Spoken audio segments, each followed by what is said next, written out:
we have a special on how knowledge is power.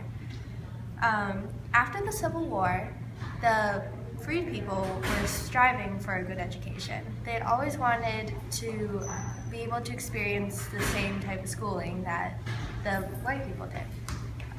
Now that they were free, they decided that this would be a great opportunity to be able to get that. Hannah, and I am reading from the perspective of George Wells, a 7-year-old black boy.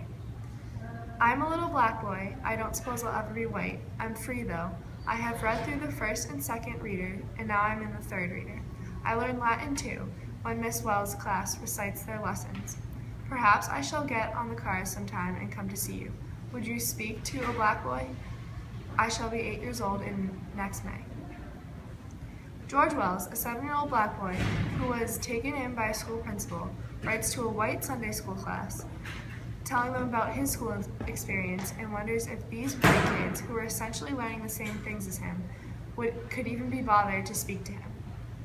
This shows the segregation and bias that was inflicted to colored children. This damages their learning environment and ability to get a sound education. Hello, my name is Angela Capone. I'm here with a letter from George H. Clower, and he says, "Dear Sir, I have right to inform you the most cowardly outrage that took place last Saturday night. Our teacher, whom we have employed here, was shot down by a crowd of rebel ruffians who for no other cause than teaching school. General, this is the second teacher that has been assaulted. The rebels make their brags to kill every Yankee teacher that they find. We do not know what we may do if the military does not assist us. The freed men are much excited as such the outrage." And this shows how the white didn't want the blacks to have an education because they felt like they didn't deserve it. Hi, my name is Emily, and I'm going to read a quote from Douglas Wilson, who was a black slave veteran living in New Orleans during 1886. He once said, "We had no idea that we should see them return home alive in the evening. Big white boys and half-grown men used to pelt them with stones and run them down with open knives, both to and from school. Sometimes they came home bruised, stabbed, beaten half to death, and sometimes quite dead."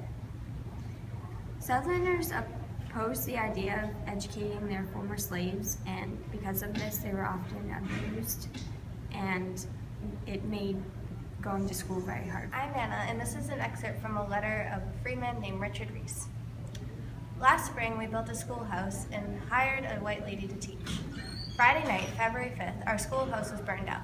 We have a deed of 1.5 acres, and there is no timber on it, and the owners of the land around us have to put up paper forbidding us to cut on sticks on theirs. See how tight they got us? We want the government or somebody to help us build. We could burn their churches and schoolhouses, but we don't want to break the law or harm anybody. All we want is to live under the law."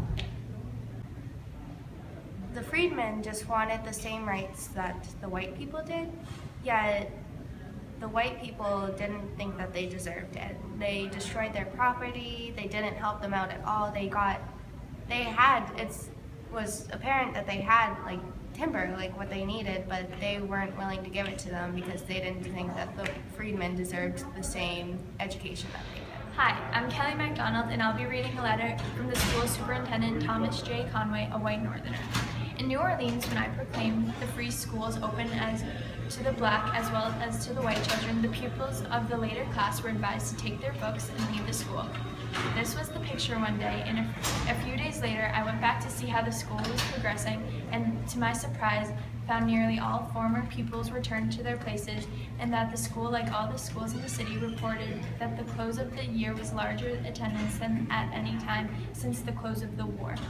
This shows that some whites believe that every child in every community deserves to have a proper education no matter what race they are, and it also shows that it shows hope for the future, because without an educated youth, the future civilization could be doomed." Thank you for joining us on the Knowledge Newscast, and I hope you have a great day.